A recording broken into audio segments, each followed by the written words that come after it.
We're back in the comfortable confines of the Georgia Dome. Mike Smith engineered one of the biggest turnarounds in NFL history last year. 7 more wins than the year before and a spot in the postseason. His guys played hard last week in a tough physical game against the Jets. Perry Fewell on the Buffalo sideline took over for Dick Duran on November 17th. He told us it has been such a great experience and he just doesn't want it to end. And he also has his team playing hard. Bills won the toss and they'll receive. Michael Kanan, the Falcons punter, who also kicks off. Strong leg. He tied a team record with 5 touchbacks in 2 games this season, both against Carolina. Fred Jackson is back deep, and he has done it all for the Buffalo Bills. And we are underway here in Atlanta. A line drive kick fielded by Jackson a yard deep in the end zone. And tripped up at the 16-yard line. Well, Brian Brohm will start at quarterback for Buffalo. He put up tremendous numbers at Louisville. There are a lot of people within the Buffalo organization who want to see what he can do, because how he performs will have a big impact not only on his future with the Bills, but also perhaps on the direction that Buffalo goes in next year's draft. Well, and the key for Brian Brohm, Bill, is that he's got to go out and trust him. He's playing football. Now, it's a different level, sure, but the only way he's going to have a chance to be successful, and we talked about it yesterday, is if he goes out and trusts himself. From the 17-yard line, Jackson gets it on first down. Great penetration by the Falcons, and he's stopped for a loss. Loss of 2, 2nd and 12, just underway here in Atlanta.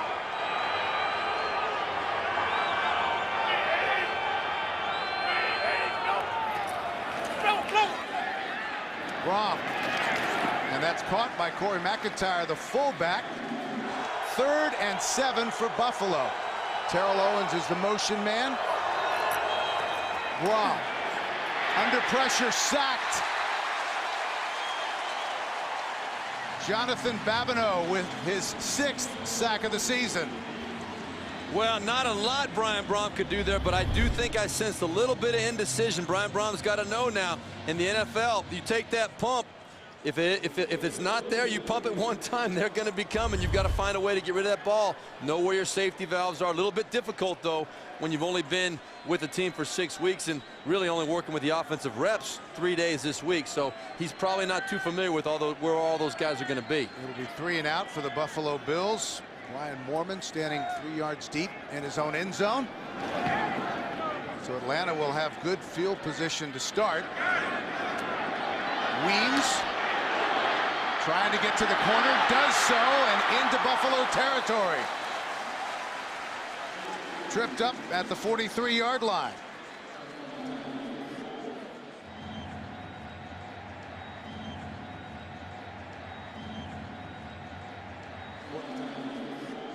Ryan will throw on first down and take a shot up top, going deep. Roddy White with a touchdown. And that didn't take long. He beat Reggie Corner, starting today at the left cornerback position, 42 yards. Ryan to White. Well, we knew that Roddy White was going to have a chance to make some plays today with Terrence McGee, the only true shutdown corner on the Buffalo Bills team. And right away, first time coming out, Matt Ryan got the matchup he wanted. He saw Reggie Corner matched up on his superstar, Roddy White, on the outside. And what a great catch going up and getting that football.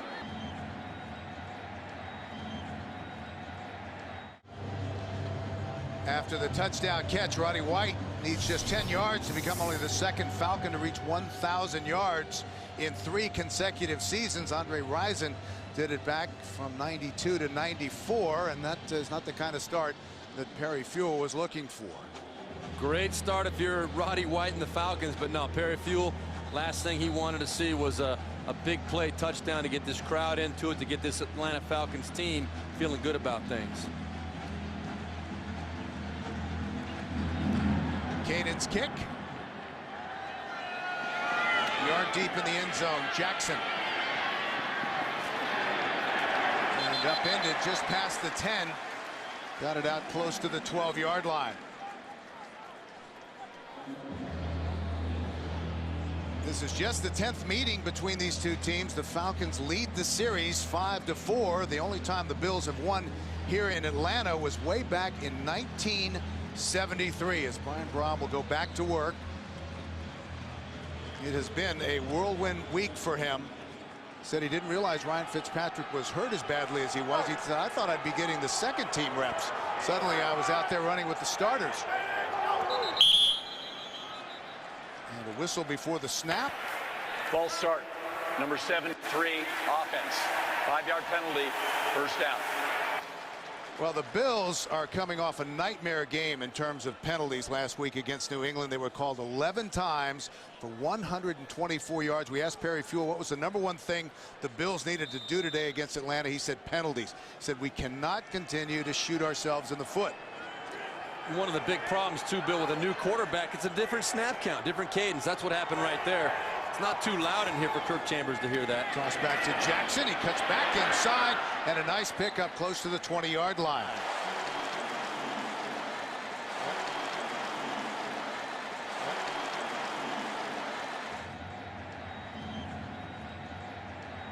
Second and a manageable 7. Again to Jackson. He cuts it back inside.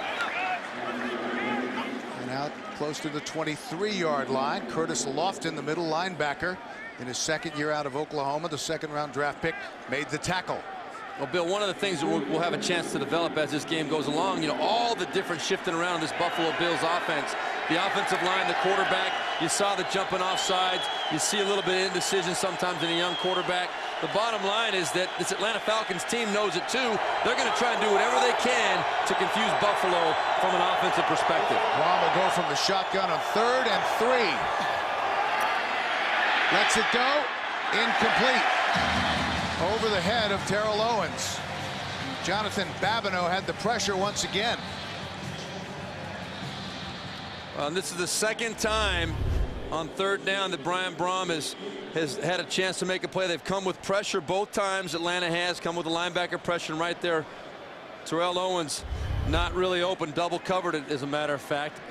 Nobody seemed to be open running across the field for Buffalo, so Brian Brohm really had nowhere to go with that football. Eric Weems had a nice return, 17 yards on the first punt from Brian Moorman. Moorman standing at his own 10-yard line. Booming punt. Weems feels it at the 25. A flag, and he's brought down hard at the 30. And let's check the penalty. George Wilson, playing on special teams, made the stop. A big hit. Oh, I'll tell you what, that hit by Corey McIntyre, we could feel it all the way up here. Unbelievable hit by the fullback. A 51-yard punt. During the return, illegal block in the back. Number 42 receiving team. 10-yard penalty from the spot of the foul. First down, Atlanta, timeout. This is the Falcons' final home game of the season, trying for back-to-back winning seasons for the first time in the 44-year history of the franchise. And a nice hole for Jason Snelling. Norwood has checked in. He's the lone back on 2nd down. Big hole for Norwood, and he burst through to the 25-yard line. This is really a unique way of running the draw play that many teams are starting to emulate in the NFL. Watch Matt Ryan. He actually takes a 3-step drop here and sets up like he's going to throw. Pauses. That delay right there gets Paul Posluszny, all the linebackers dropping back because they're reading pass. It gets a very easy, very nice opportunity to get the running back Snelling up into that hole and into the second level of that defense very quickly. Pickup of 10 yards and a first down from the 25-yard line. Norwood stays in the game, and they give it to him. Picking his way across the 30, close to the 32.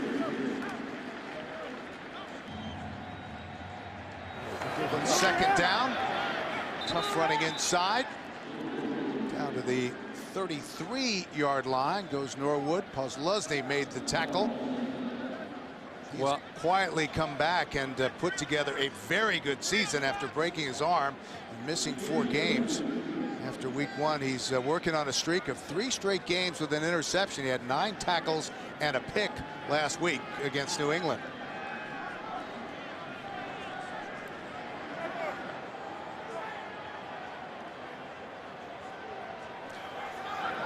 Third down, 3rd and 2.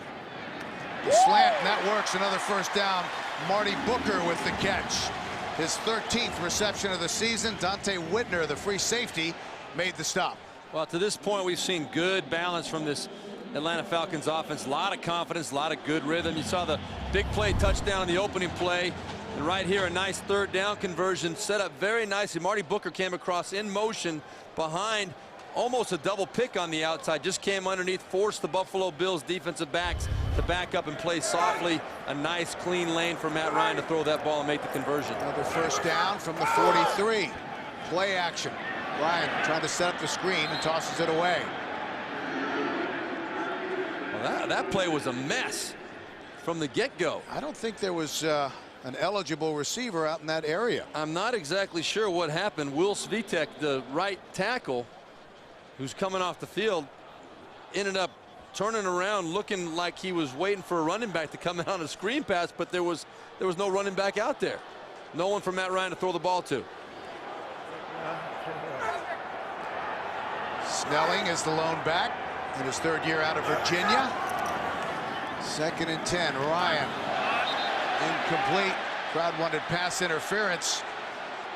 Tried to hit Muhaley, the fullback. Harris had the coverage, the rookie out of Oklahoma, 5th round draft pick. A good break on the ball by Nick Harris, the rookie, 5th round draft choice out of Oklahoma. Maybe a little bit of early contact there, but I don't think that ball was really catchable anyway. I think that ball was thrown too far out in front for there to have been a completion. So 3rd and long for the Atlanta Falcons. They lead 7-0.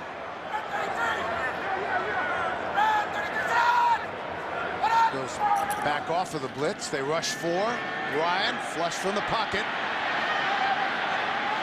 and he'll throw it away. Falcons will have to punt.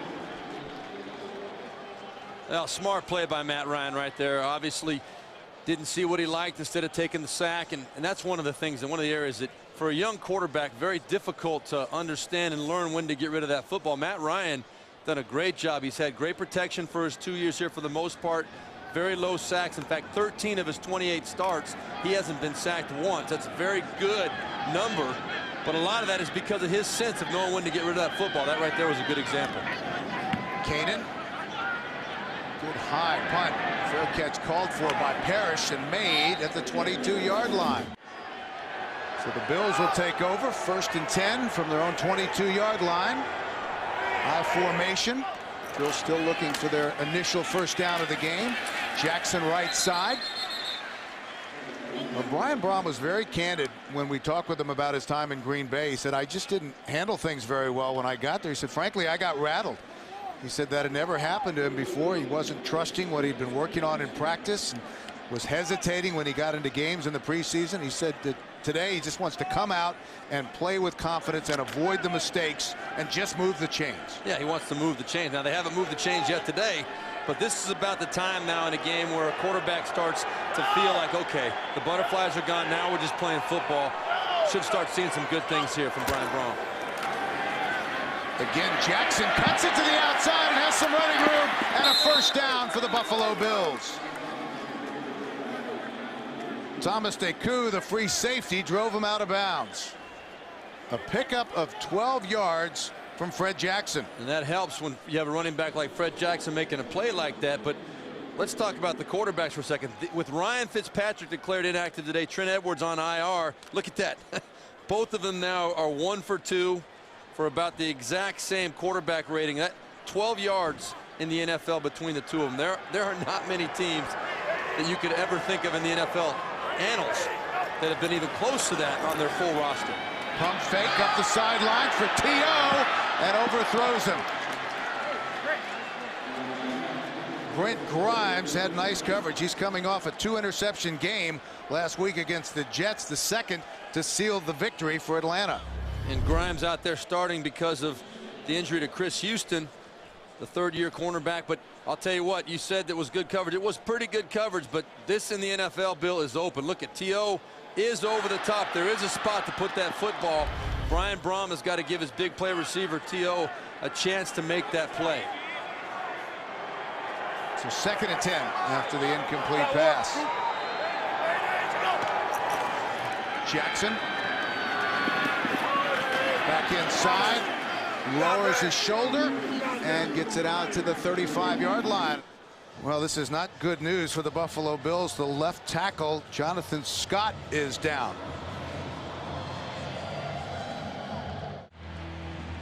We're back in Atlanta. Jonathan Scott was helped off the field, so that means that Andy Levitre, the rookie out of Oregon State, will take over left tackle, and Andre Ramsey will be the left guard. So two rookies on the left side for the Bills. Out into the flat to Jackson. Good tough running and out to the 42-yard line. You know, Bill, I think the Buffalo Bills coaches are a little bit confused, because we talked to Perry Fuel about that exact situation yesterday. He said that if one of the tackles got hurt, Levitre would move to left tackle and Ramsey would come in at left guard. You see right there, it's the right ankle for Jonathan Scott. You can see, and he was very tentative walking off the field. But what happened out there in the field, they actually put Levitre, they kept him at guard, and they put Ramsey at left tackle, which is totally different than what they told us yesterday. So they might even be confused, not knowing what to do out there. Well, Levitre had 2 starts at the left tackle position earlier this year, and moved back to the guard spot. On 4th down, Weems will let it go, and it bounces into the end zone for a touchback. Back at the Georgia Dome, a lone Buffalo Bills fan there in a sea of Atlanta Falcons red. And that look of perplexion has been there quite a bit for the Buffalo Bills this year. Not a lot to get excited about if you're a Bills fan. From the 20-yard line, 1st and 10 for the Falcons. Snelling with some running room. And a nice pickup on 1st down. Reggie Corner pushed him out of bounds. Well, Bill, one of the things that everybody knows about the Buffalo Bills is that they're the last-ranked run defense in the NFL. So you're going to see every team come out and try and run the ball. And the reason why the Buffalo Bills have not been so good against the run, have been so bad, I guess I should say, they make a lot of good plays at the line of scrimmage in the backfield, but they give up a lot of big plays like that right there. They'll stop you, stop you, stop you. Then all of a sudden, boom, they give it a big 20-yard gain. That was good for 18 yards and a 1st down. Ryan will throw. And a whistle before the snap. Before the last snap, there was a buzz by the replay booth. Who are they going to call that penalty on? I know. I'm not sure why there would be a buzz from the replay booth unless somebody challenged the call. There was nothing to challenge, really. I think that had to be an inadvertent buzz, but you can't penalize the replay booth, I don't think. And maybe checking the spot. Talk about the Buffalo run defense. The Bills have allowed 9 running backs to rush for over 100 yards against them this season, but last week they limited the Patriots to just 3.2 yards per run. The down will be replayed. 1st down. We'll replay 1st down. Yeah, that was the inadvertent buzz. Doesn't happen very often.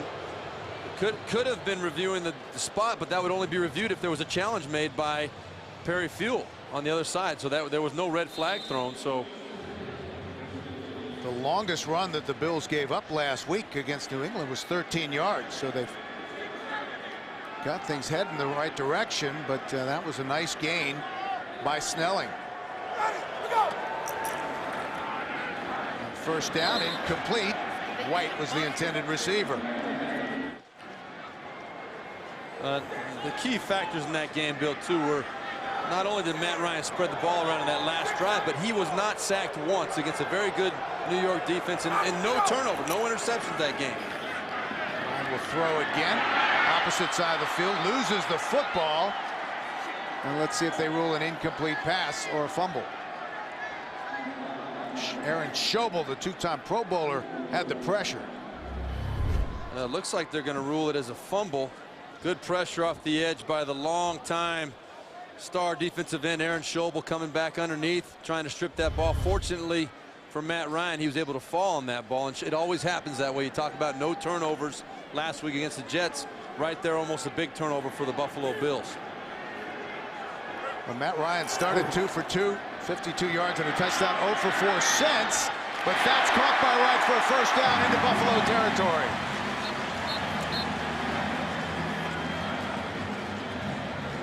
Drayton Florence made the stop the right corner. but not after a good pickup by the Atlanta Falcons. Well, this Atlanta offense, a good job of protecting right there. Gave Matt Ryan the opportunity to step up and make the throw, but there are playmakers on this offense. As you said, that catch right there puts Roddy White over 1,000 yards. Tony Gonzalez has been very productive this year. The only things that have been lacking this year have been consistency at running back and quarterback with the injuries. Norwood picks up a couple. 2nd and 8 for the Falcons. Ryan wide open. Booker down to the 21-yard line, and the Falcons are on the move. I really like what the Atlanta Falcons are doing here, Bill. Matt Ryan's getting up under the center, acting like he's going to run the snap, and then he steps out. He's already forced Buffalo to show what they're going to do pre-snap, and then when he backs out, he changes the play. He knows the coverage. He can go to a play that he likes, and boy, they're making it look easy right now. That was good for 22 yards. Right here, you see it again. Matt Ryan knows what look he's got. He's changing the play to something he likes. Straight back, flush from the pocket, rolling, dumps it off, incomplete. Jenkins was the intended receiver.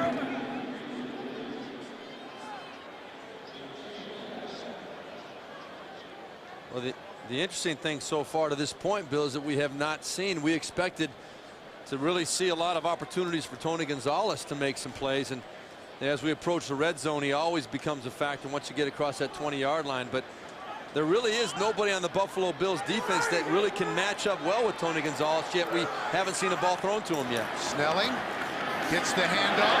Great running inside and down close to a first down. Maybe about a yard short. Tony Gonzalez came in needing 6 catches to be the first tight end in NFL history to reach 1,000 receptions.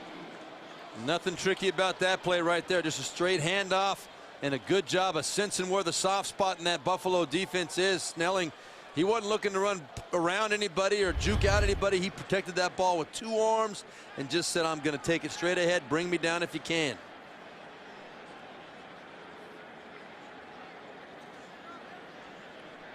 Matt Ryan will let the play clock run down and take a timeout. Well, after the timeout, Falcons leading 7-0. Wanting more. 50 seconds left in the first. High formation. They give it to the up man. Haley, and he gets it inside the 10 down to the 9-yard line. This has been an impressive drive by the Falcons. You know, we talked about Matt Ryan stepping up under the center. It truly is a no-huddle offense they've been running on this drive. Now, there you see the short huddle. They're not too deep for the ball. It actually is a true huddle this time. They've been mixing it up. But what Matt Ryan is doing by setting up under the center quickly is he's forcing Buffalo to remain with the same personnel on the field, which is exactly what Atlanta wants him to do. So 1st and goal from the 10. Snelling. Whoa. He came in averaging almost 4 yards a carry, similar physically to Michael Turner, a big, powerful runner. We're back and ready to start the second quarter. The Falcons have been effective all year in converting goal-to-go situations to touchdowns, one of the best in the NFL, and they have dominated, Steve, so far. 146 total yards to 27 for Buffalo. Yeah, the score's only 7-0 at this point, but the Falcons have been in complete control from the opening bell here today. Jason Snelling, 3rd year out of Virginia, is the lone setback. And a whistle before the snap, and we've got a false start. False start. Number 84 offense. 5-yard penalty. 2nd down. Roddy White in a hurry. Here's Roddy right up here at the top. Just a little bit early, but that's all it takes.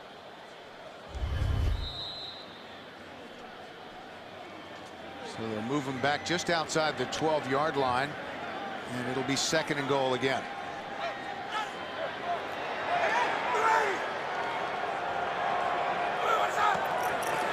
Ryan, and the ball is loose. Was his arm going forward? That's a sack fumble all the way. And with that covered by the Falcons, Aaron Schobel was in there quickly. And we do have a penalty marker on the field. The ball was fumbled and recovered by Atlanta. Runner declared himself down. After the play, personal foul, number 77 offense, late hit. 15-yard penalty, 3rd down.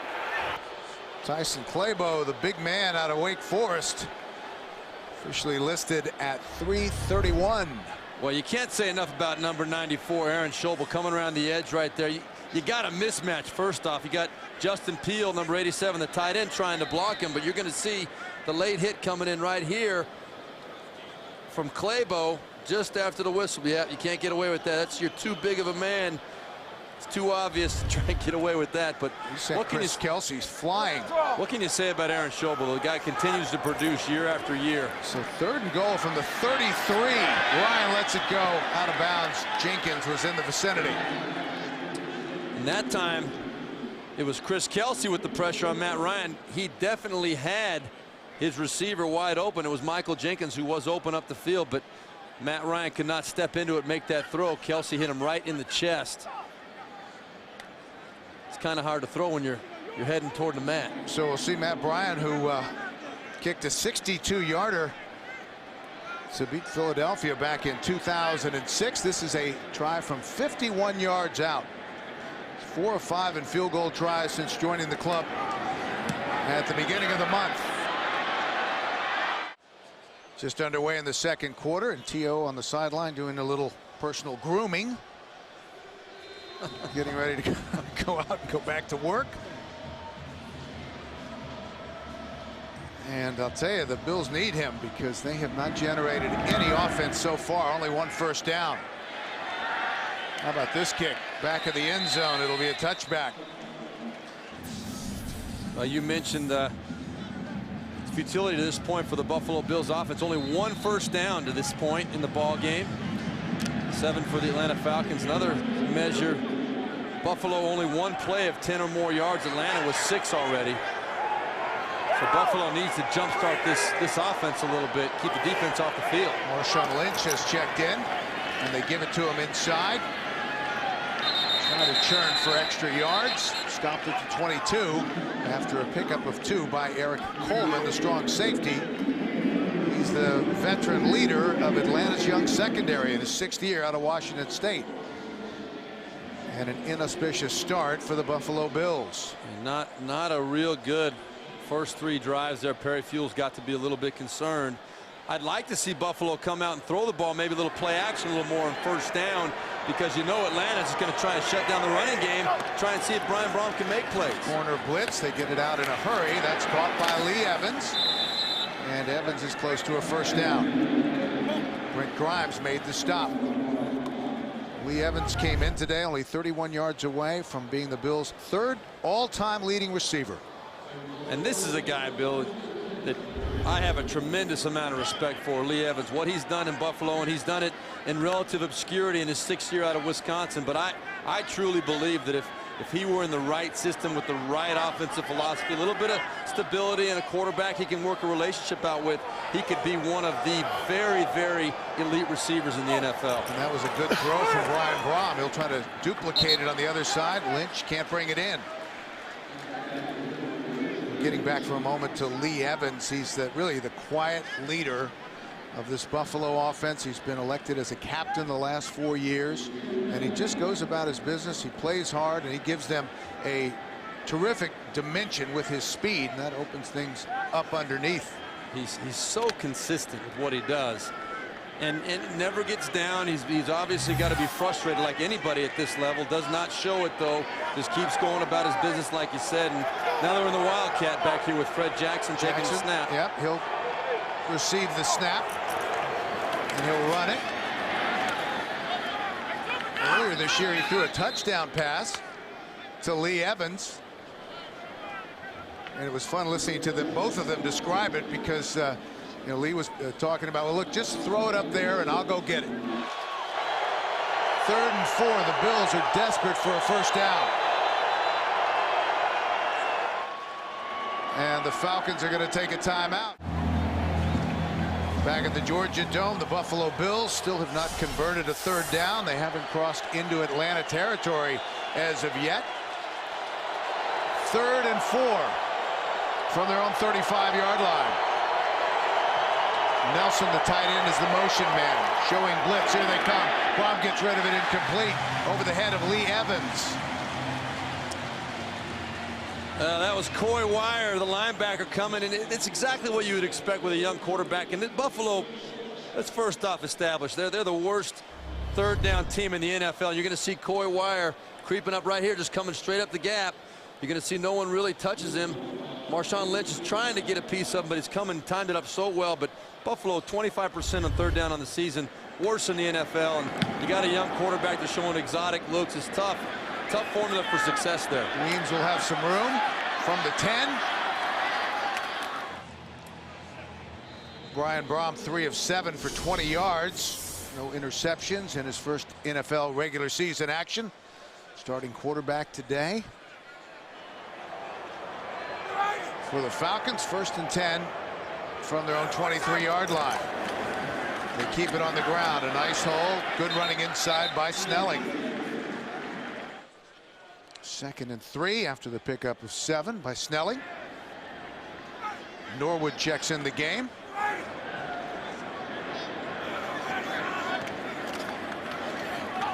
Give it to him on the delay. And he fights his way out across the 30 to the 33-yard line. George Wilson made the stop. And boy, well, that was a great tackle by George Wilson. Saved a potentially huge play for Atlanta. Norwood, if he wasn't brought down by his shoestrings right there, I'll tell you what, he would have been, he'd still be running right now. You'll see George Wilson right there, just gets him, hangs on to that right foot. But Jarius Norwood had about 15 yards between himself and any other defender for Buffalo. They're going to measure Norwood. Normally Atlanta's change of pace for Michael Turner. 54 carries, 14 receptions coming in, and on the nose of the football.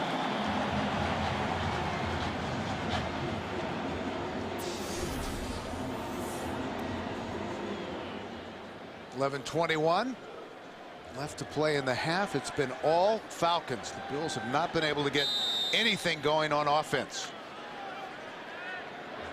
It's interesting, the Buffalo defense did a nice job against Tom Brady last week. He completed just 11 of 23 for 115 yards, a touchdown, an interception, a quarterback rating of 59.1. It's the 3rd lowest quarterback rating for Tom Brady in a victory since he came into the league in 2000. Bryant checks it down to Norwood.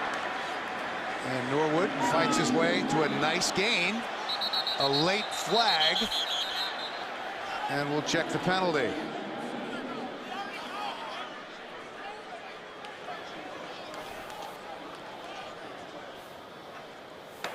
After the play was over, personal foul, late hit, number 76 offense.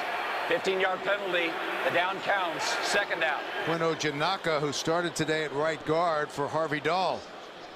Yeah, and that's the kind of play Mike Smith right there. You just kind of shake your head and say, come on now, we got a good drive going. We're in control of this ball game. We had a nice, solid completion there on 2nd down.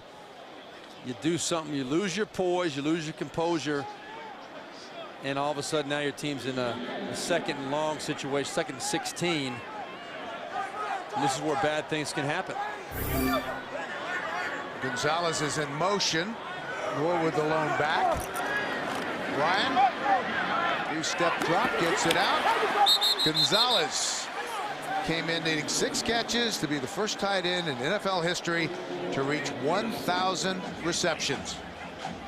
Dante Whitner, the safety, number 20, covering Tony Gonzalez, was asking for a little bit of a push-off, which I have to agree. You'll see Tony Gonzalez at the top of his route. He gets into Dante Whitner and definitely uses his big body. You can see, watch the extension right there. Just a little bit of that push. That's what gives him the separation. And these are things, Bill, that you learn over a long career, catching a lot of balls like Tony Gonzalez. 13th year out of Cal. Ryan has time, guns it for White, incomplete. Couldn't quite get up and haul it in.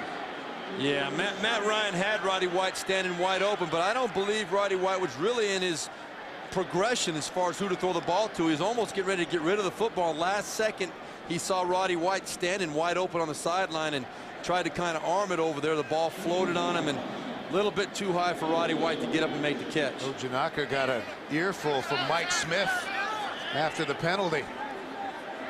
4th and 8. Parrish back deep. Makes the fair catch at the 26. Call it the 27-yard line. 10:05 left to go in the half. 10-0 Falcons.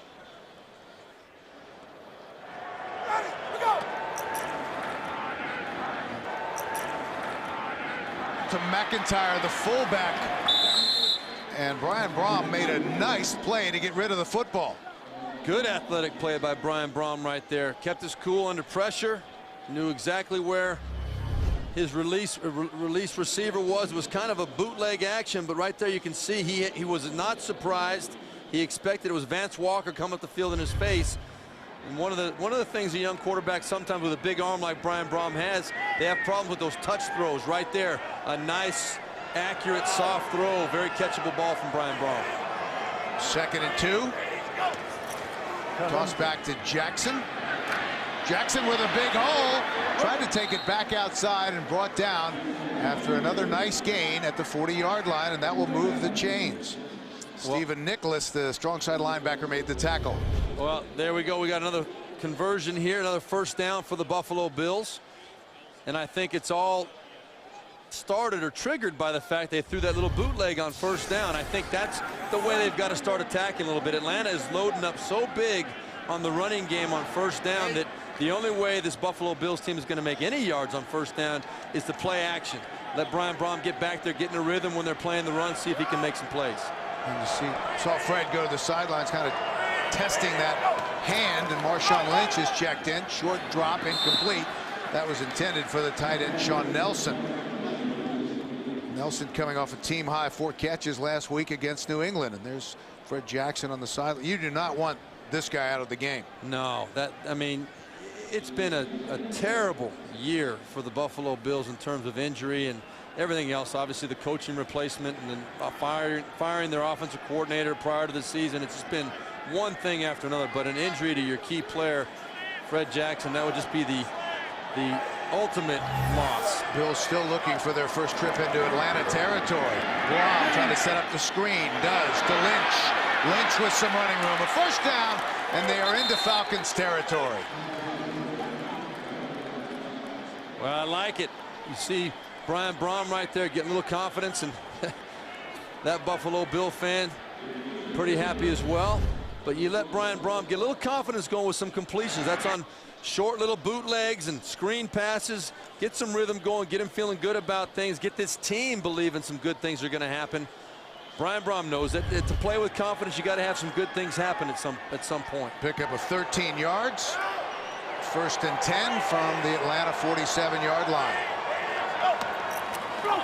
Brohm straight back with time. He's going to take a shot up the field. Terrell Owens intercepted. Tremendous coverage by Chris Owens. The rookie who bounced back last week after giving up that long touchdown pass to Braylon Edwards. You know what? I really am disappointed. If Terrell Owens wants to be involved in the ball game, he's got to go up after this football, not let this thing be intercepted. Brohm throws the pick, and the Falcons will have it when we come back.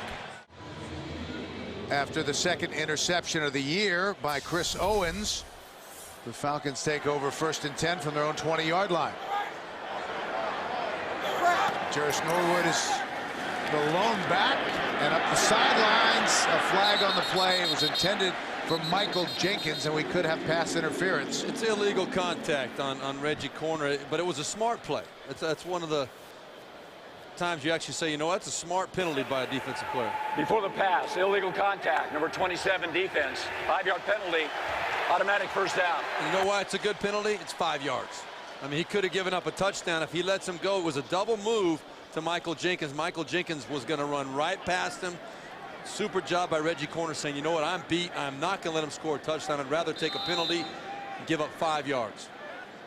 Corner started today at left cornerback with Terrence McGee out. and placed on IR. That's 18 players on IR for the Buffalo Bills, missing 5 starters on defense. The delay to Norwood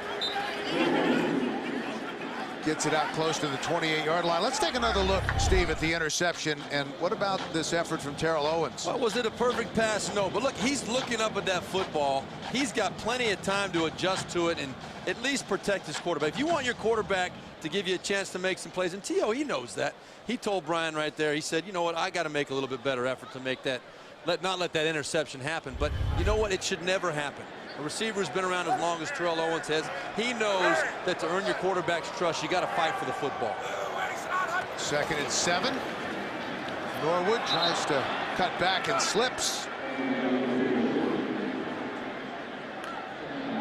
Inside of 7 minutes remaining in the opening half. 10-0 Falcons. Matt Ryan, the 3rd overall pick of the 2008 draft, coming off a spectacular rookie year where he led Atlanta to the playoffs, going for almost 3,500 yards. Shook off the rust last week after being out for 2 weeks and led the Falcons 73 yards on 11 plays and hit Tony Gonzalez with a game-winning touchdown on 4th and goal. Ryan fires, knocked away. Jenkins was the intended receiver, and that was a good job closing by Reggie Corner. Yeah, good break on the football by Reggie Corner. Not a great pass from Matt Ryan. You're going to see coming inside is going to be Jenkins right there, and watch, he has to wait a little bit on the ball. Right there, it allows Reggie Corner to get in there and make the play. You know, in the NFL, Bill, if you've got a guy behind you, you are considered open. That ball's got to be out in front of Michael Jenkins. Matt Ryan knows that. Otherwise, it's not going to be a completion. Michael Kanan, the punter. Strong leg, standing back at his own 12-yard line. Roscoe Parrish awaits the punt. And this is a boomer.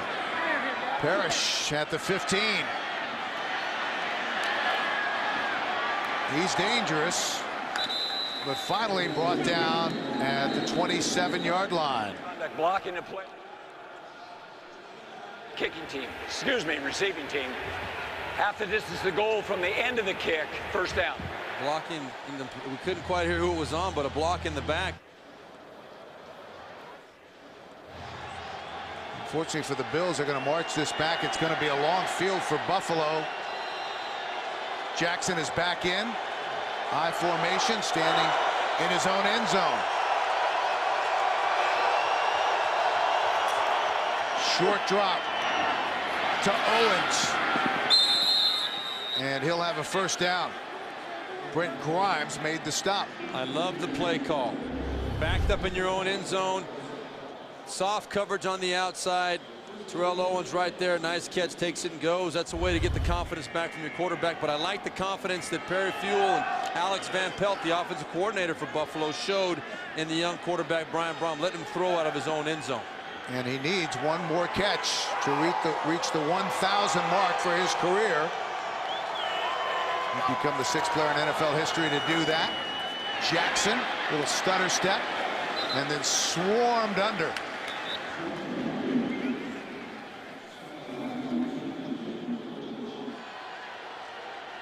So 2nd and 9. 199 receptions for Owens. Brohm checks it down to Jackson out in the flat. Big hit by Brent Grimes in bringing Jackson down. Brent Jackson, the Bills' leading rusher, 2nd leading receiver coming in. Needed 189 yards here in the final 2 games to reach 1,000 rushing for the 1st time in his career. And when we sat down with Richie Incognito, the right guard, only been here a couple weeks, but he figured out quick enough that Fred Jackson is a warrior that offensive line really have taken it upon themselves. They want to get him to 1,000 yards over these next 2 weeks. He's another person very impressed by number 22. 3rd and 2. Brohm, and they convert on 3rd down. Lee Evans. And we have a flag. Roughing the passer. Personal foul, roughing the passer. Number 71, defense. Late hit on the passer. 15 yards from the end of the run, 1st down. Yeah, Croy Bierman came in, hit Brian Brom late. I like what I'm seeing out of Brian Brom right now. You see what happens. Here's the throw. Good composure right there, picking up the first down, and then let's see the roughing.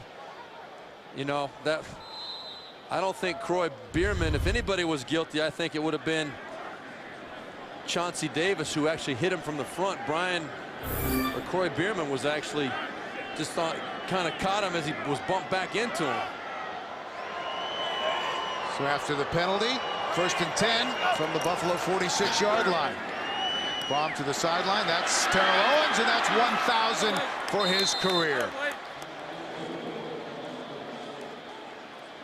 There you have it. He's going to keep the football. Flipped it to his coach. Not the most impressive catch, but a catch nonetheless. And I'll tell you, over the course of his career, say what you want, and we were on him a little bit earlier about the not going up after the football. It's been a heck of a career. Terrell Owens has had, and he came in 88 yards away from becoming the NFL's 3rd all-time leading receiver. One milestone down, one more to go for Owens. Jackson fighting to get back to the line of scrimmage and dives forward to the 45. And right behind him, there you see Tony Gonzalez. 5 away from becoming the first tight end ever to reach the 1,000 reception mark. The 6th all-time to do it.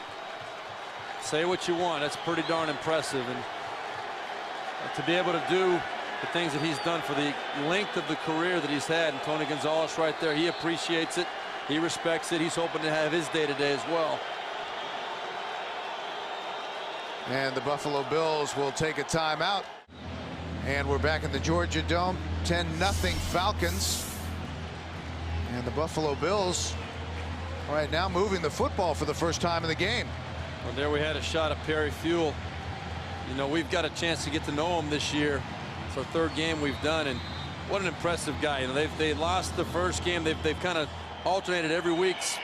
They've got 2 wins, 3 losses, but he's really had a good time enjoying it, and I think he's done a pretty commendable job keeping this team playing hard to this point. 3rd and 1 for the Bills. And a flag. False start. Number 22 offense. 5-yard penalty, 3rd down. Just been a problem for Buffalo all season long. Doesn't usually come from Fred Jackson, but it's not penalties much. have killed the Bills. Just that little lane. You can't have 2 guys moving at the same time. We asked Perry Fuel what he talked with Brian Brom about this week. He said, you know, just go out and play the game. Don't be tight. Go out and have fun. I had to be a head coach for the first time a few weeks ago, and that's what I told myself. Just go out and have fun. 3rd and 6. From midfield, Brom guns it. And it depends on where they mark Terrell Owens' forward progress. He's going to be close to a 1st down. It is right on that mark. Looks from our angle here like he might have it, but they're going to definitely have to measure it. Good solid throw. I do like what I'm seeing out of Brian Brom. You saw right there, Bill, you see him, he was looking up the field. He knew he was going to come to TO, but he wanted to make sure that Mike Peterson, the linebacker underneath, did not get an early break on that ball. He held him with his eyes, threw the ball on rhythm, and a nice accurate throw for what will be pretty darn close to a 1st down here. And Brian said that was a concern for him, not hesitating, just going out and committing to make the play. And that is a 1st down by the length of the football. And you know, Bill, that's so easy to say. You're talking about, you look at the 1st downs now, since Buffalo's gotten 7 since the 1st quarter. But Brian Brom telling us that, you know, I've just got to go out and trust myself and not be indecisive. That's what he felt held him back in Green Bay. But it's so much easier to say that than it is to actually do it. You know, when you're in a situation like this, and I've been in many different situations during the course of my career, sometimes you just got to go back to playing in the sandlot. You know what? Just go out and throw and catch and make it as simple as you can. Offset eye, Owens in motion. 1st and 10 from the Atlanta 44. Jackson avoids 1 tackler, fights his way forward. Maybe 1. And Fred wants a face mask. I'll tell you what, he's lucky to have his head on his shoulders still. Thomas Johnson, the defensive tackle, broke down on that and had a clean shot at him, but just went a little bit too high. It's been a day of first for Brian Brohm, and now he gets to run the 2-minute offense for the Buffalo Bills. 2nd and 10 from the Atlanta 44-yard line. Showing blitz. Here they come. He gets rid of it, and that's caught by Lee Evans. And Evans gets out of bounds to stop the clock. Really good job by Brian Brohm. We're talking about how he's going to see a lot of different looks, a lot of different pressures from the Atlanta Falcons. They watch right. You see the pressure coming off right over Roscoe Parrish. Brian Brohm was staring a free blitzer right in the face. Was still able to make the completion on the outside. Roscoe Parrish playing today because Josh Reed is out. Didn't even make the trip from Buffalo. 3rd and 3. Can the Bills convert again? And here comes the Falcons. We have a flag, and Brohm threw it away down in the dirt. Unfortunately, it's going to be Kirk Chambers. Illegal hands to the face. Illegal to the hands. Number 73 to the face. Penalties declined. 4th down. You got to get our referee Bill Levy a throat lozenge. Right there, you see, boy, Kirk Chambers just said, "I don't like this helmet on your head. I'm going to take it off for you." Tough to deny that. Yeah, and Chambers knew it himself too. So 4th and 3. And we'll see Brian Moorman. Well, you know this is a good situation for a fake field goal here, Bill. If I'm Buffalo, you got nothing to lose either. Fake punt? A fake punt, excuse me. Weems standing back at his own 10-yard line. Moorman at midfield.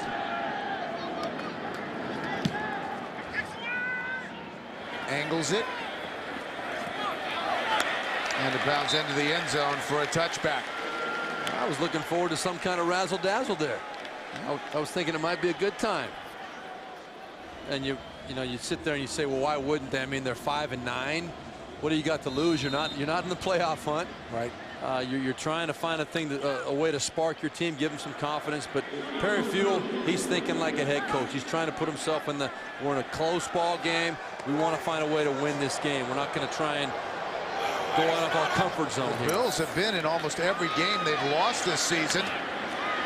And that's caught by Gonzalez. It's just they haven't been able to close. And they played well again today against Atlanta. It's just 10-0. And that was really one play, the first play from scrimmage. 42-yard touchdown pass to Roddy White for the Falcons. Up the sidelines, Jenkins, the intended receiver, incomplete.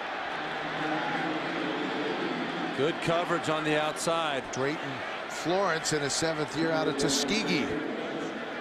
The perfect position. Matt Ryan getting a chance to show his ability to run the 2-minute offense. That ball right there, just giving Michael Jenkins a chance to go up and get it now. Questionable right there. There was really no effort by Reggie Corner to go up and play that football, but he was in great position. 3rd and 1.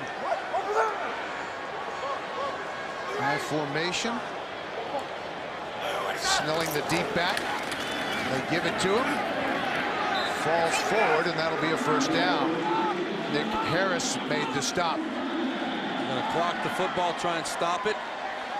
Atlanta with 1 timeout remaining. Okay.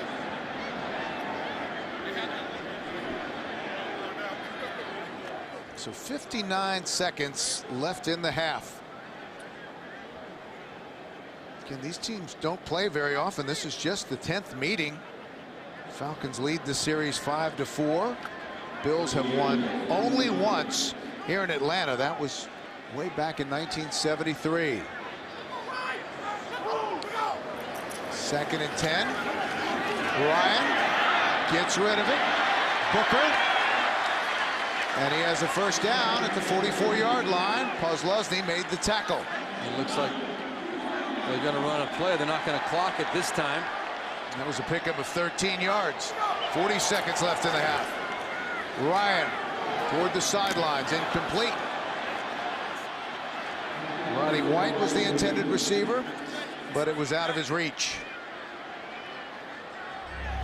you see Roddy White, he tries to make the play. Matt Ryan trying to throw what's called a back shoulder throw, where he actually stops the receiver. He knows that Reggie Corner's got his back to him. He can't see the ball. But Roddy White, unfortunately, was not able to keep his feet. Even great athletes get tangled up once in a while. Matt Bryant with a very strong leg. Again, he has a 62-yarder. Philadelphia back in 2006. Ryan now flush from the pocket. He slings it out of bounds. You talk about Matt Bryant, and they made that 51-yarder with ease, the earlier field goal today. When Atlanta released Jason Elam, Bryant signed with the Falcons at the beginning of the month after 4 seasons with Tampa Bay. 5 of 6 now in field goal tries. Missed one from 48 yards out last week against the Jets, but he's got the big leg. Well, here's the matchup up top. Roddy White on Reggie Corner. Ryan in the seam and in out of the hands of Marty Booker. And that was a good throw by Matt Ryan, but I think we're going to get a holding call.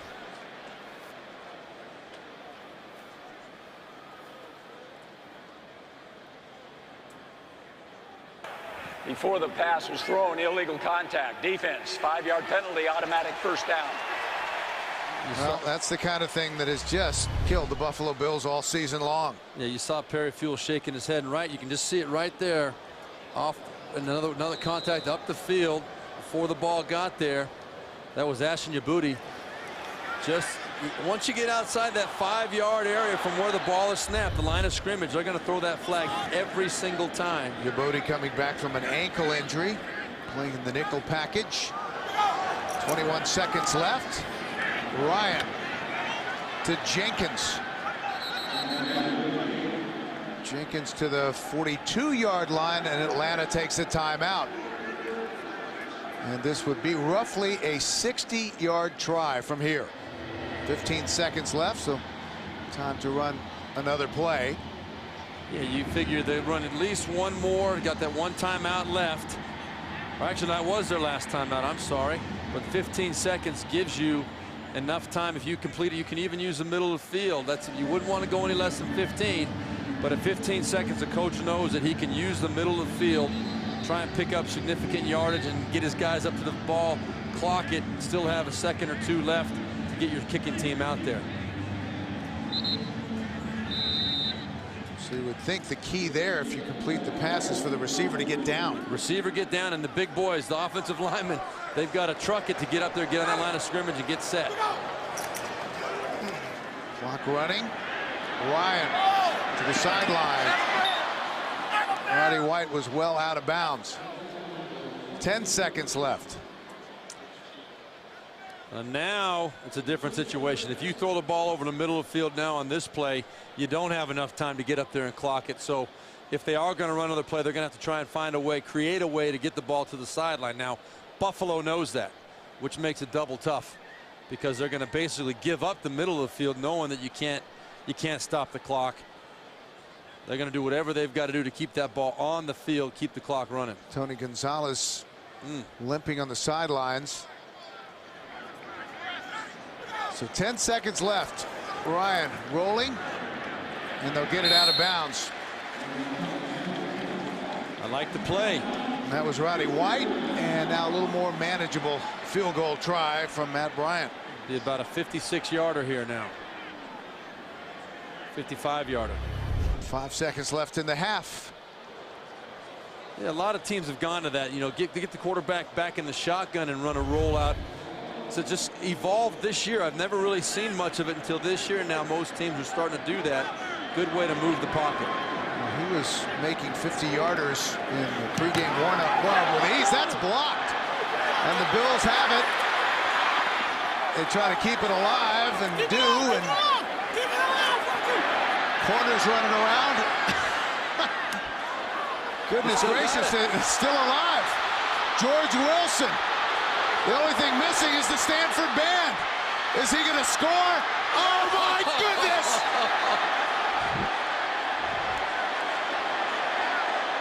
Wow! The referees are discussing it. I think he just dropped the ball. Potentially it could be an illegal forward pass, but I think Reggie Corner, when he was going down, just dropped the football. The ruling on the field, the last backward pass was that fumble. Therefore, the runner had to recover it himself and did not. The half is over. Well, there you go. Bill Levy with a precise explanation. What a tremendous effort, though. And Perry Fuel still pleading his case. The play is going to be reviewed. The play is going to be reviewed. Well, the Falcons are already headed to the locker room, but they're going to take a look upstairs in the final 2 minutes. Yeah, it's automatically reviewed in the final 2 minutes of the half or the game. Let's see who it was that got the hand. It looked like it was blocked by Spencer Johnson. All right, there's the flip backwards for sure. And Reggie Corner, boy, made some nice nifty moves in here, spinning and whirling around, and good fake there. But let's see when the ball comes out. His knee may have been down right there. His knee may have been down, but what's being ruled, well, I guess when it's reviewed by upstairs, it could be anything reviewed. But that ball was definitely lateral backwards. You could see the intent was by Reggie Corner to get rid of that football backwards. It was not a fumble. Some fireworks just before halftime here in Atlanta. The Bills have actually been pretty good this year. I mean, there's not a lot has gone right for them, but they've been pretty good on special teams. You know, referee Bill Levy said it was ruled a fumble on that play. I think clearly we can show that that was not a fumble, but now the question does become whether that knee was down.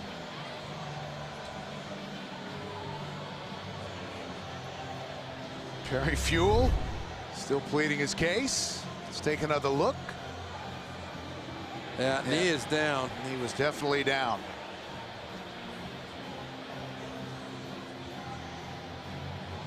Yeah. Although he was losing control of the ball. This is one of those things where it's hard to give a definitive answer one way or the other, because he was, as his knee was hitting the ground, the ball was starting to come out of his hand a little bit.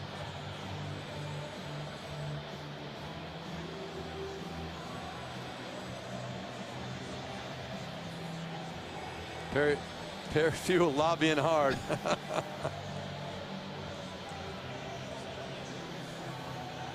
Yeah, the other thing to consider now, watch George Wilson. When does his knee hit? Is the ball across the plane? Well, I think that's a touchdown for sure. That ball was, I don't think there's any doubt whether he got that ball across the line before his knee hit. But there could be multiple things being reviewed on the same play. Perry Fuel, he told us he's having the time of his life as the interim head coach. Number 27 was the runner. His knee was down before he got it. Lost possession, therefore the half is over. So that will do it in the first half. As we're ready for the start of the second half, the Falcons will have it to begin the third quarter. Last time these two teams played was back in 2005. That was in Buffalo. The Falcons won 24-16, allowing the Bills just 200 yards on offense. Weems takes it at the 5. And upended as he crossed the 20 down to the 25-yard line.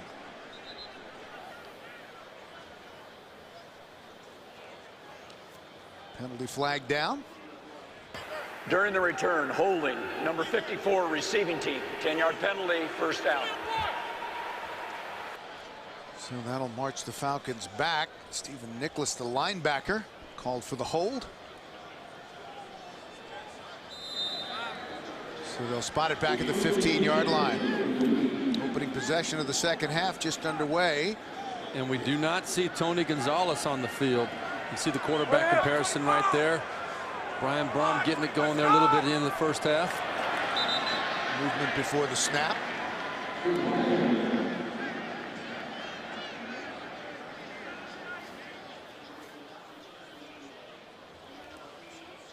Well, we've just been told. Offside, number 94, defense, 5-yard penalty, First down. Aaron Schobel, we've just been told that Tony Gonzalez has a calf injury and is not expected to return. So 4 catches away from 1,000 in his career, and that will have to wait until next week on the road at Tampa Bay. 1st and 5 after the penalty. Snelling left side. Out across the 20-yard line. And Bill, when you talk about Tony Gonzalez, he is not used to watching a football game from the sideline. He does not like it. In his 13-year career, you could count on one hand, I'm sure, how many times that he's sat there on the side and not been able to finish a game and had to watch a full second half of a football game. Headed to the Hall of Fame. He pretty much has rewritten the record book at the tight end position. Norwood is in, offset I. Ryan slings it to White, who is wide open. Roddy White into Buffalo territory, driven out of bounds by Dante Whitner, the free safety. Well, very nice execution on that play. Matt Ryan with the play action and caught Buffalo in a very aggressive run defense. You see all the linebackers came up, and Roddy White's hobbling off the field too. But you're going to see with the run fake, all the Buffalo linebackers right there, just a little turn of the shoulders gets them all to step up, and you can see the big hole in the middle of the field. Roddy White comes in from the top. There's nobody to obstruct the view or the lane from Matt Ryan. Huge play to get up. That was a pickup of 33 yards. Norwood with the toss. Driven out of bounds back at the line of scrimmage, the 47. Ellis Langster, the rookie out of West Virginia, the 7th-round draft pick, made the stop. Roddy White looking very uncomfortable there. Boy, it would be a huge blow for Atlanta to lose Roddy White at this point after already losing Tony Gonzalez at the end of the first half. Well, the Falcons have not had anywhere near the injury problems that the Buffalo Bills have experienced, but the injuries that they did get, including Michael Turner and Matt Ryan, came at the wrong time of the season as they were trying to make a push to get into the postseason. Norwood stacked up at the line of scrimmage. Bill, you mentioned that Matt Ryan, Michael Turner. I mean, you're talking about the 4 marquee players on this team. When you put Roddy White and Tony Gonzalez in the mix right now today, Michael Turner obviously wasn't even activated today. But Matt Ryan, talking about him and what he's had to deal with this year, that's a turf toe injury. Does not sound like much, but I'm telling you, people don't understand. It's on his plant foot, the foot he pushes off of. Mike Smith was telling us when we talked to him on Friday that he can't even make it through a full week of practice at this point. He has all day. Finally, he's going to have to get rid of it. And that was a great job by the secondary. Crowd wants a flag for a late hit. It truly was not a late hit. That was Marcus Stroud that just they were kind of shimmying with each other, and Marcus Stroud just conveniently fell on top of Matt Ryan at the end of the play. You'll see there's Stroud come at the field and just kind of, he tried to avoid. Matt Ryan did not take much of that weight, much of that 350 pounds. And we're going to see Matt Bryant coming out to punt instead of Michael Kanan. By the way, Marcus Stroud played down the road as a star at the University of Georgia, from Georgia. Fair catch called for and made. Well, there's the punter, Michael Kanan. We understand he took a knee to the head on that last play of the first half. So that's why he wasn't out there. Jackson. Tough running inside. See if we can go back and take a look at it. And that's the last play of the first half, that circus play, where he kind of dove in and tried to make the tackle, did stick his nose in there. That was actually not a bad tackle. No, he's laughing about it right now. Over there talking to some of the guys. Do you speak kicker, by the way? Is it all your years in the league? That is a whole different language. Trust me. 2nd and 8 for the Bills. Rom fights his way back to the line of scrimmage. How would you assess, Steve, his performance so far? Well, I would assess it as encouraging. Let's put it that way. I think he started out a little bit tentative, which was his fear. And right here, I think he made a good decision because there was nothing available. He was looking to go to T.O. and Brent Grimes jumped the slant route, was inside of Terrell Owens. Therefore, Brian Brohm, if he throws that ball, only bad things are going to happen. He made a good decision, picked up a couple yards. But I think his improvement has been considerable from the start of the game. 3rd and long, 3rd and 8. Brohm tipped away. He was trying to go to Jonathan Stupar, the tight end.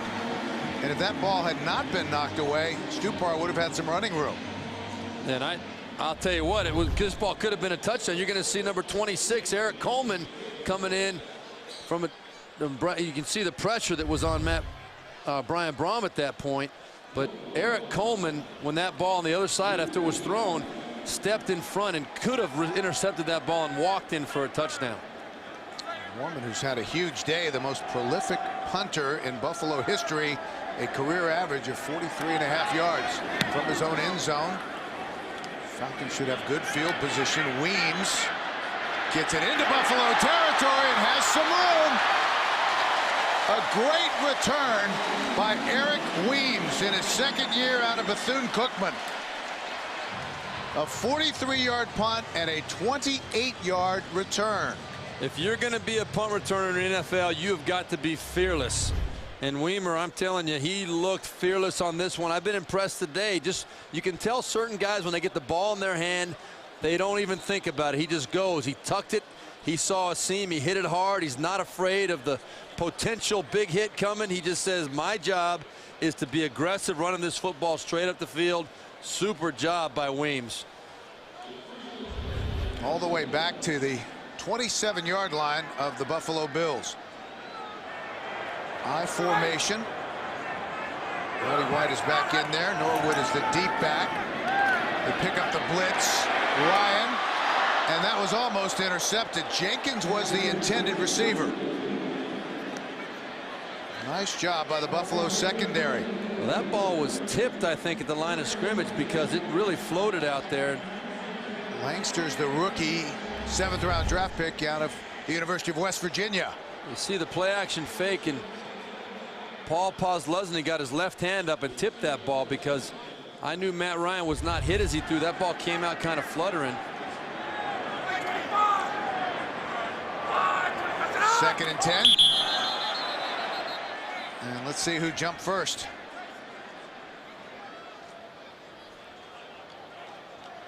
That's going to be a tough call because Justin Blaylock, the left guard, was reacting to Chris Draft shooting, Chris Draft shooting the gap, trying to time up the snap. They both were technically guilty. I don't know who they're going to call it on. Neutral zone infraction. Number 52 defense.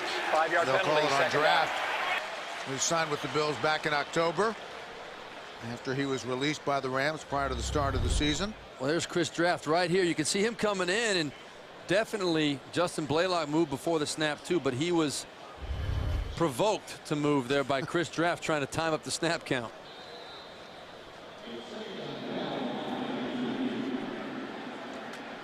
So they'll move it up 5 yards, and it'll be 2nd and 5 from the 22-yard line.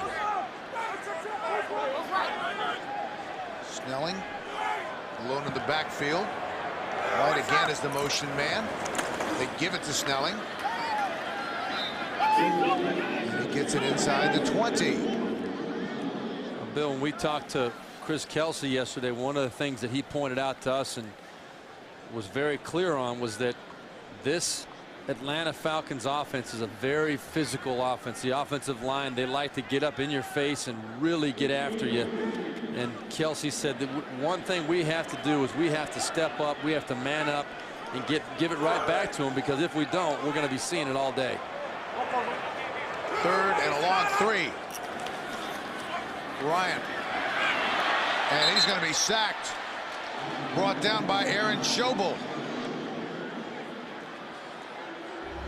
Well, I'll tell you, Sam Baker, the left tackle for Atlanta, is really having his problems with Aaron Schobel. He's giving him a short corner every time. Schobel's not doing anything tricky. He's just coming with speed around that edge, and I think that Sam Baker either has a misunderstanding of where Matt Ryan is setting up in the pocket, or he just can't keep up with Aaron Schobel, because Aaron Schobel has come around that edge several times and gotten a hand on Matt Ryan. That gives Aaron Schobel 9 sacks on the year as the Falcons go for it on 4th down. 3 sacks for the Buffalo Bills, and they're going to convert this 4th down. Roddy White.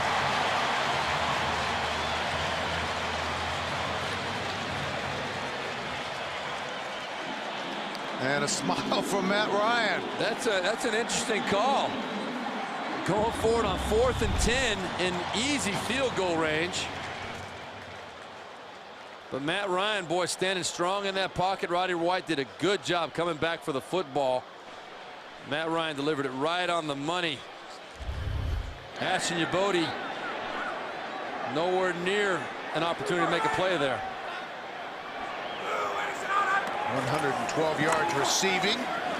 Snelling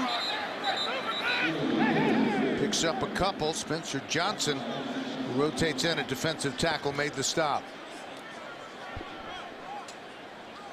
I'm still trying to figure out what Atlanta was doing going for it on 4th and 10 there. It obviously worked out for him, but Matt Bryant, I'm looking at him down on the sideline. He's warming up on the sideline, still kicking. It was easy field goal range. They're up 10-0.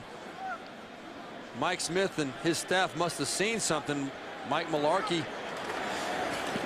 Snelling stopped short of the 10-yard line.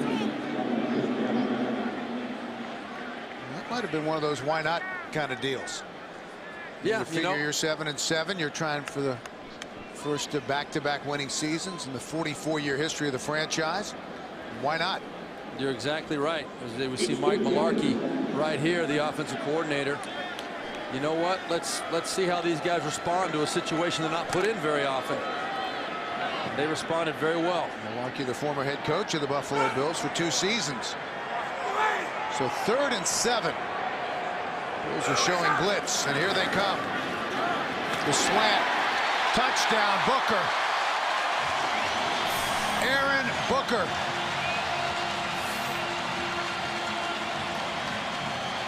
And the right call, excuse me, Marty Booker, and the right call at the right time. No gimmicks there. That was just a straight slant route. Matt Ryan dropped back, had no doubt where he was going.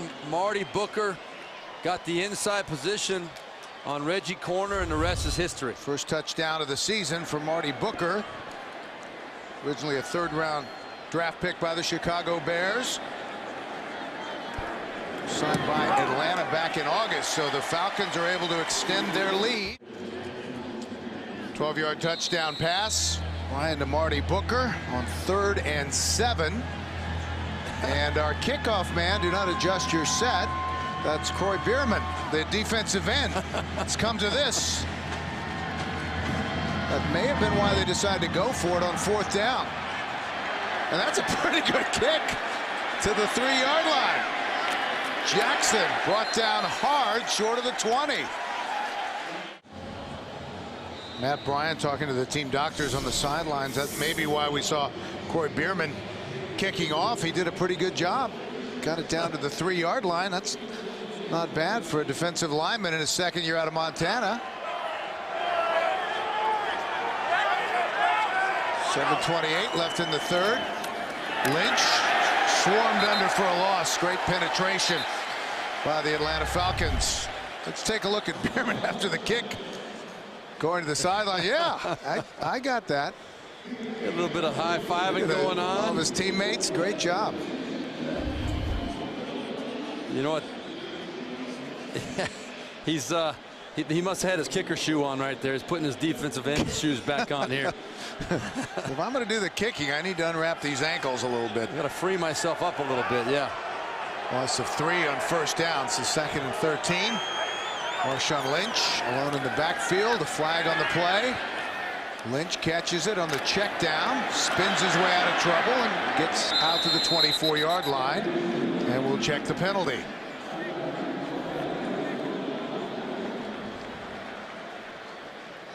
Preliminary signal against Buffalo. Illegal formation. Number 76 offense was not on the line of scrimmage. 5-yard penalty, repeat 2nd down.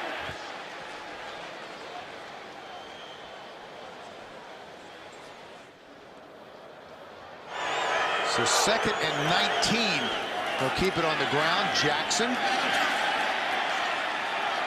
And the ball is down. And the Falcons have it. This could be a touchdown for Atlanta. Lawrence Sidbury, the rookie out of Richmond.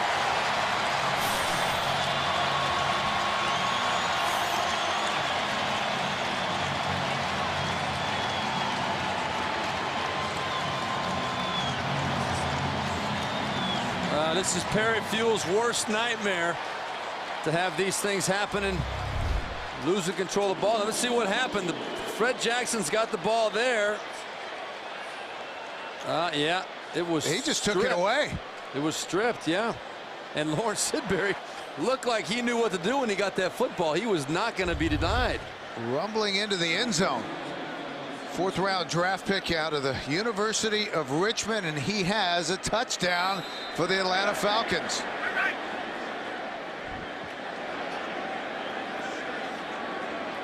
And Matt Bryant is out to try the extra point, and he's got it. And we're back. 14 points for the Atlanta Falcons in a minute and a half. 24-0, and here's Bierman again. He just looks funny measuring his steps. He's just excited to be out there. Not as good a result bit there. Of a squibber. Justin Jenkins trying to get to the outside, and he'll be brought down at the 24-yard line. Eric Brock made the tackle. Well, you know, it's interesting to see Coy Bierman, but why isn't Matt Bryant kicking off is what I'm wondering. I mean, I love seeing the big man kick the football, don't get me wrong, but your place kicker, who's really a specialist at the place kicking field, Cannon is usually the kickoff guy. He's hurt, he's out of the game. You would think your backup or your place kicker has a little bit more experience kicking off than your starting defensive end or backup defensive end. 5:59 left to go in the third.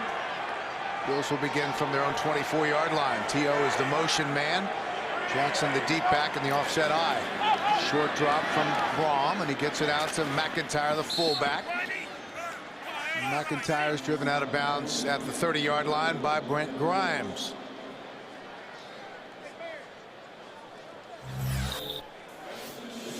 Corey McIntyre, in his 5th year out of West Virginia, came in with 3 receptions this year for 27 yards, and he's gotten some opportunities today with Brian Braum in at quarterback. Brian Braum, the 56th pick overall in the 2008 draft.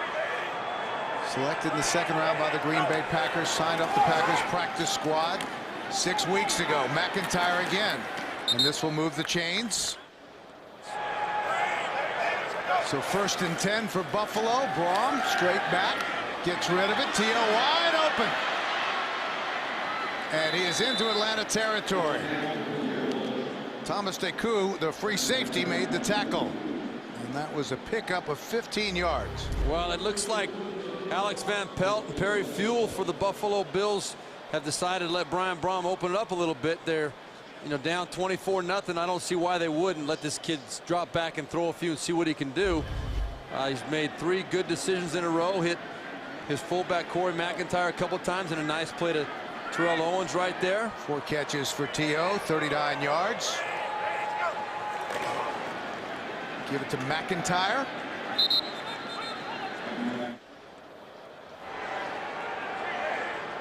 Second and 8 for Buffalo. Ball just inside the 45-yard line. They pick up the blitz. Braum gets rid of it. And that's caught by Lee Evans at the 30.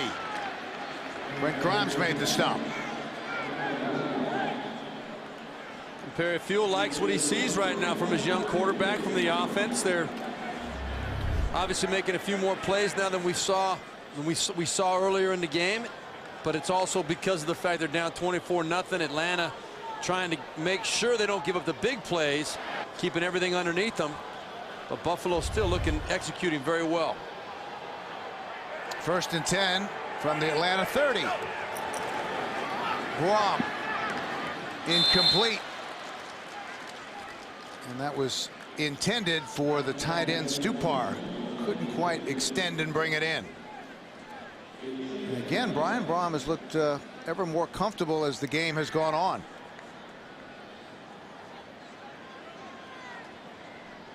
just signed from the Packers practice squad November 19th.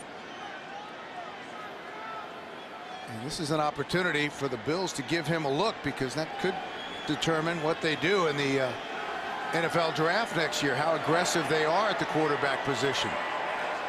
2nd and 10. Brom to Evans. And brought down immediately, and late hit by Levitri, but no flag. Well, we've seen Brian Brom's improvement here as the game has gone along. I'd like to see him get a chance to maybe push the ball up the field a little bit, see if he can make a few bigger chunks. We've seen a couple of deep balls thrown, one overthrown to Terrell Owens, one intercepted because Terrell Owens didn't fight for the football. But I'm impressed with how comfortable he's looking out there right now. And a timeout on the field. We're back at the Georgia Dome. The Buffalo Bills driving, trying to get on the scoreboard, trailing 24-0. 3rd and 4. Empty backfield, shotgun formation. Guam sets his feet, gets rid of it, incomplete. Terrell Owens was the intended receiver, and that was knocked away by Corey Wire, the former Bill, who was Buffalo's 3rd-round pick back in 2003. And we've gotten word, by the way, that Michael Kanan is out for the game with a blow to the head. Matt Bryant strained a hamstring, so he is only going to try short field goals. And Corey Bierman, the backup defensive end, will continue to kick off for Atlanta, as we see Ryan Lindell on to try a 42-yard field goal.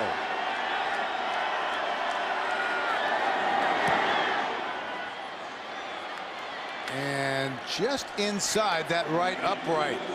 So the Buffalo Bills are on the board with 1:58 left to go in the 3rd. 24-3 Atlanta. Well, the Atlanta Falcons trying to do something they've never accomplished before in the 44-year history of the franchise. Back-to-back winning seasons. They can hang on and win today, then next week they'll go into Tampa Bay against the 2-12 Buccaneers and try to run their record to 9-7. And in talking to the players and also Mike Smith, I mean, that's an important thing for these guys. Every single person we spoke to said the same thing, and that's they want to be the ones that got it right. Now, sure, the goal was a lot higher this year coming off of last year. They expected to contend. They expected to win the NFC South and contend for the NFC Championship. But now this is all they've got to shoot for, but they're going to take a lot of pride if they can accomplish it.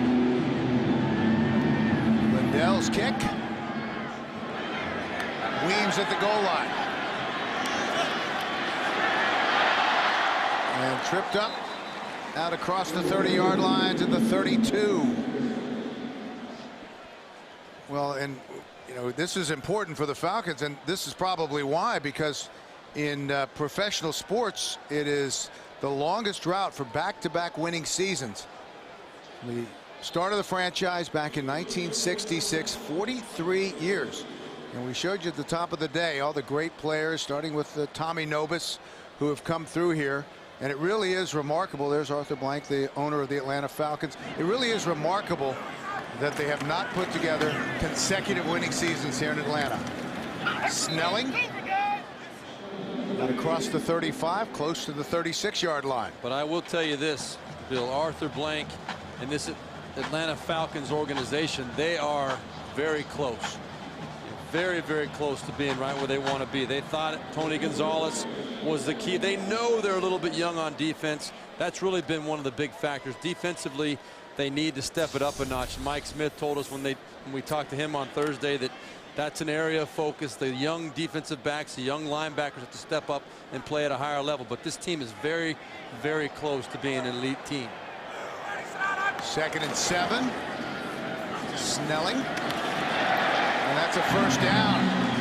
Good tough running to the 45-yard line.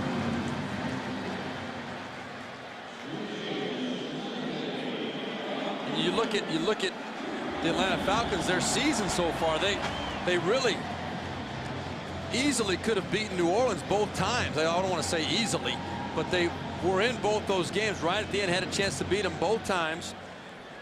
they're playing with the top teams in this league. They're not backing down from anybody, and you get their team healthy again, they're going to be right in the middle of things next year. That run moved the chains. 1st and 10 from the Atlanta 45. And they're going to run the reverse to Weems. Around the corner and steps out of bounds close to the 35-yard line. You know who the closest man to making this tackle is Matt Ryan. Watch right here on the handoff. He almost knocks him down. But other than that, Weems had absolutely nobody to deal with until Dante Whitner came and bumped him out of bounds. That was good for 18 yards. Final home game of the season for the Atlanta Falcons. They were outgained against the Jets last week. 14 points in the 3rd quarter for the Atlanta Falcons. They lead 24-3 as we start the final quarter.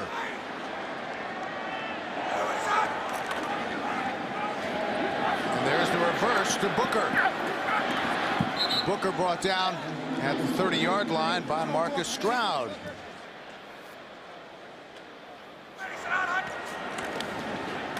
Ryan steps up and checks it down, incomplete. And that was intended for the fullback, Muhaley. Obi Muhaley in his 7th year out of Wake Forest. Primarily a blocking back, where really he is a beast. Came in with 7 catches as they use him as a receiver out of the backfield at times for 51 yards. You talked about the playoffs situation in the 2nd game of the doubleheader. Denver going to Philadelphia. Josh McDaniel. Denver started out so hot, 6-0. They're going into a hornet's nest just to stay alive in Philadelphia, playing as well as anybody right now. That's a tough place to play, even for the home team. Little trickery. They get it to Weems, and Weems is hit hard by Dante Whitner. Decleated near the sideline.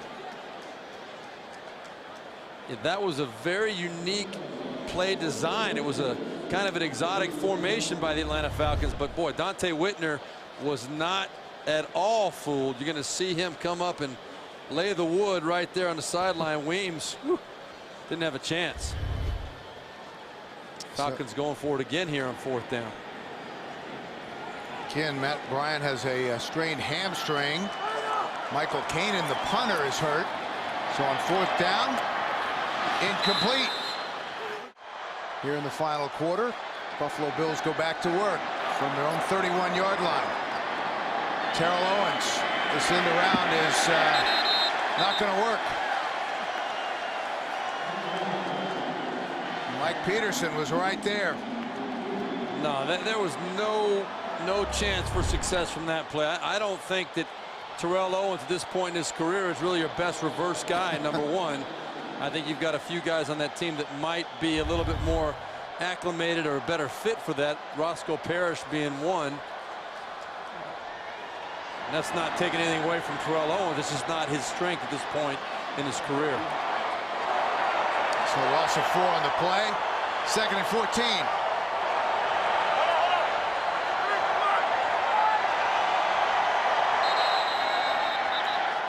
Delay a game.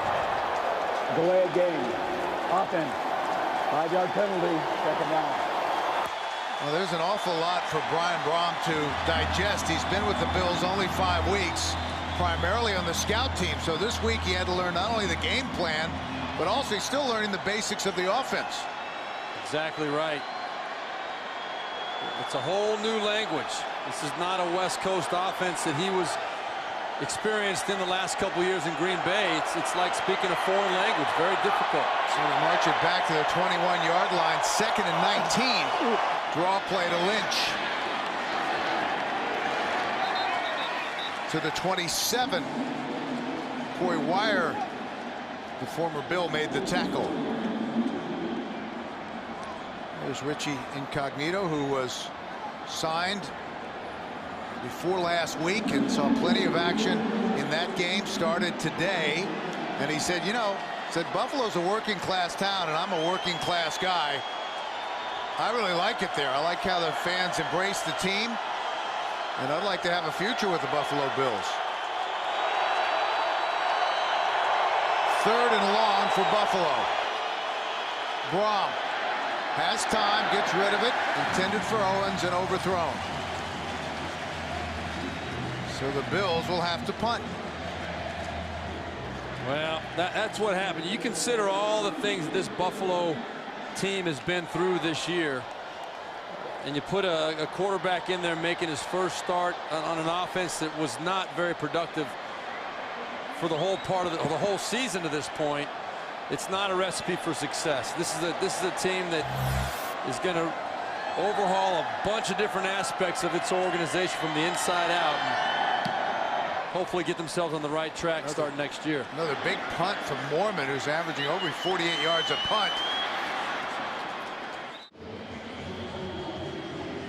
Well, we're back at the Georgia Dome. 11:42 left to play. The Falcons take over, 1st and 10 from their own 19-yard line. And Ryan will throw. Lots of time to the sideline, and caught by Roddy White. Good grab by Roddy White. Matt Ryan, you see him come out of the hard play action fake. He was looking to Michael Jenkins down the left side. Didn't see what he wanted, had no hesitation, knew where Roddy White was going to be on the sideline, and put a nice ball out there. Good, solid catch. The only player in the NFC since 2007 with more receiving yards than Roddy White is Larry Fitzgerald. I mean, he has become an elite receiver in the National Football League. From the 35, Norwood sprints to the perimeter. Still on his feet and finally driven out of bounds. A great run. Dante Whitner finally corralled him. Boy, Jarius Norwood is an exciting runner. He gets that football in his hands, and his acceleration is phenomenal. Mike Smith was telling us the 1-2 combination of he and Michael Turner is a great fit because they're so different in style and ability and what you can do with them. Both of them been bumped up a little bit this year, so it's been hard to get him in the groove. 48 yards on 10 carries for Norwood, who stays in the game. He's the deep back. Left side. And he's down to the 42-yard line. This Buffalo defense last in the NFL against the run. They do a pretty good job 85–90% of the time, but they have so much emphasis on the point of attack that if you can get through to the second, third level, you can break a big play. And there's Chris Kelsey in his 7th year out of Nebraska. Second on the Bills in sacks, coming in with 5, but it's been a big day for that man, Aaron Schobel. 3 sacks, that gives him 10 on the season.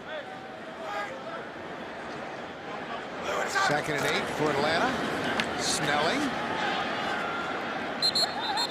And he's inside the 40, down to the 38-yard line.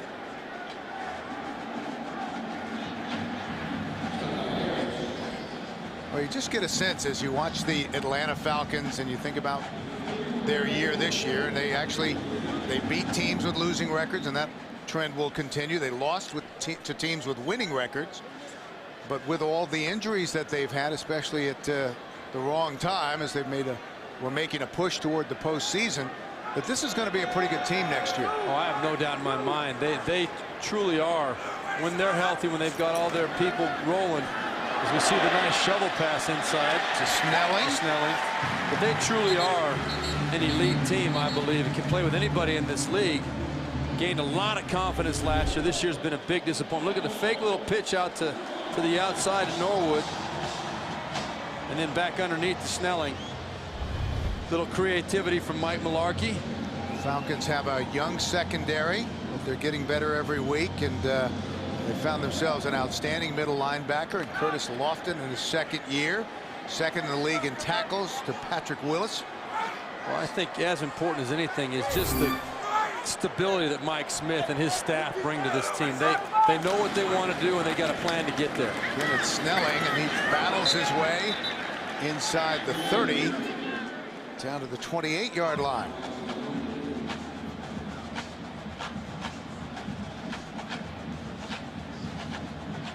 Meanwhile, for the Buffalo Bills, it will be interesting to see what they do in the offseason and the kinds of moves they make. Aaron Schobel has talked about his future and has let it be known that he's considering leaving the game at the end of this season. Might be just a guy who's discouraged after being in the league for 9 years and never getting to the postseason.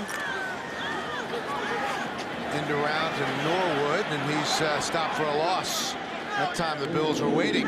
George Wilson, the strong safety, made the tackle. Yeah, you talk about Schobel. This is a guy that's played at a very high level in Buffalo for his whole career, 9 years, and it's been a tough 9 years. He's a Texas boy, gets himself. He's got to obviously train hard to keep himself in shape. He gets beat up. He's an undersized defensive end who's got a very unique ability to rush the passer. He's strong at the point of attack against the run, but he's been beat up, and mentally I think he's been beat up as much as anything, and just trying to decide if he wants to deal with it anymore. 3rd and 7 for the Falcons.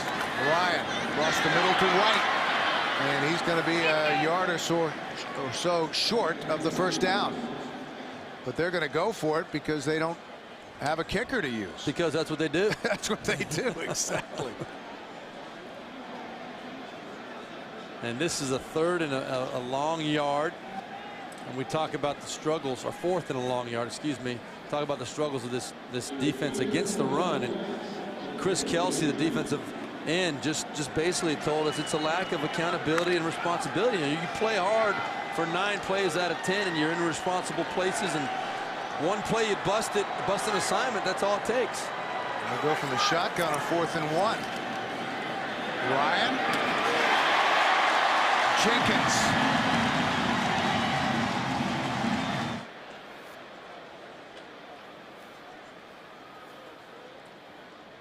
Norwood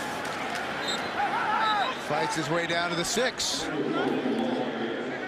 They'll bring up 2nd and goal.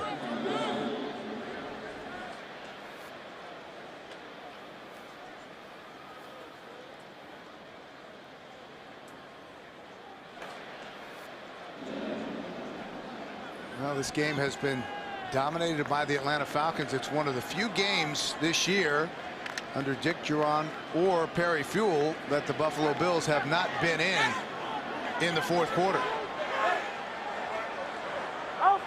2nd and goal after they spotted at the 7. Snelling lowers his shoulder down inside the 5. Some extra pushing and shoving.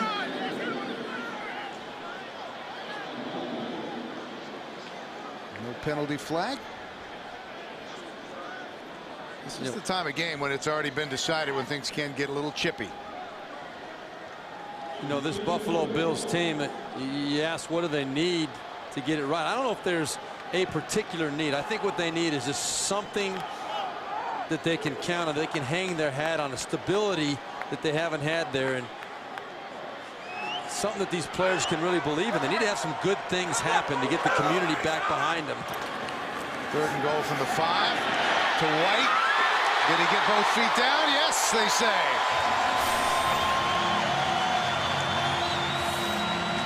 Roddy White with his 10th touchdown catch of the season.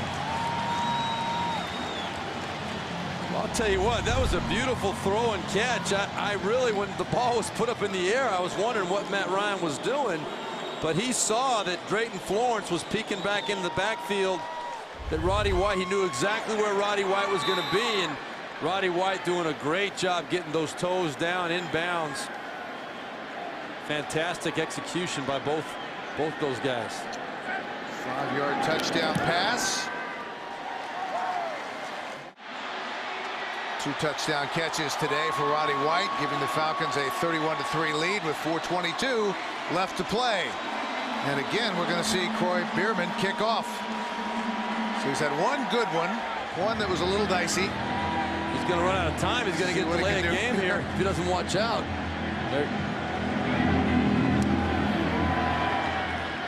Got the top of that one, and it's fielded at the 11.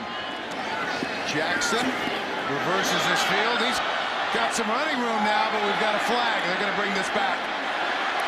Jackson.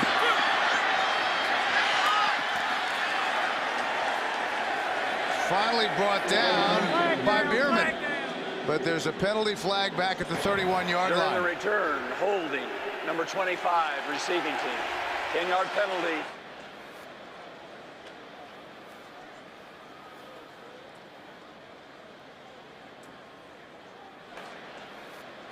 Short drop, the slant to James Hardy.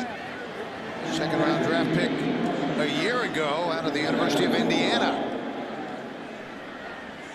And Matt Ryan will continue his tremendous record here in the Georgia Dome. He will be 13-1 here at home as the starter. Not high percentage, but big yards, a lot of big plays, and then 3 touchdowns, no interceptions for the second week in a row. 2nd and 1. Brom picked off. What a tremendous athletic play by Brent Grimes, his 5th interception of the season. He had 2 last week against Mark Sanchez and the New York Jets. Boy, he timed this one absolutely perfectly. You're going to see the out route. That was Lee Evans on the outside there. The ball by Brian Brom a little bit late, a little bit behind him. And I'll tell you what, late and inside in the NFL against the cornerback that's got an idea the ball's coming that way, that will cost you every single time. But this young man, Brent Grimes, showing a nose for the football. 3 interceptions the last 2 weeks. So we'll see another quarterback from Louisville. Chris Redman will come in now to run this Atlanta offense with less than 3.5 minutes remaining. They give it to Adam Steckler, the second back through, and he picks up 2. You know, the most famous Louisville quarterback, of course, the one and only Johnny U. The crew-cutted one. That's right. Another one that in that line played for a few years in the NFL, Browning Nagel. But Johnny U, definitely the man. Chris Redman, who started 2 games for Matt Ryan, 4 touchdowns, 3 interceptions, a quarterback rating of 78.5, filling in. Threw for over 300 yards against New Orleans a couple weeks ago. 2nd and 8. Stecker's the deep back, and he gets it. Fights his way inside the 20, down close to the 19-yard line. Well, the Falcons don't have to run a play, so this will take us down to the 2-minute warning. 2 minutes to go. It has been all Falcons here in the Georgia Dome. 31-3. They'll run their record to 8-7, and the Buffalo Bills will drop to 5-10. Chris Redman running this Atlanta offense. Stecker gets the perimeter and goes down before he goes out of bounds. Smart play. That's the kind of thing that draws attention from the coaches. When a young player like that knows exactly the situation, knows going out of bounds is the worst thing you could do. Didn't pick up the first down, gave that up, but you know you got a situation where you're going to go for it on 4th down, and getting that extra play, letting more time off the clock is a better situation than saving that 40 seconds. They're going to let the play clock wind down to 1 second or so and take a timeout.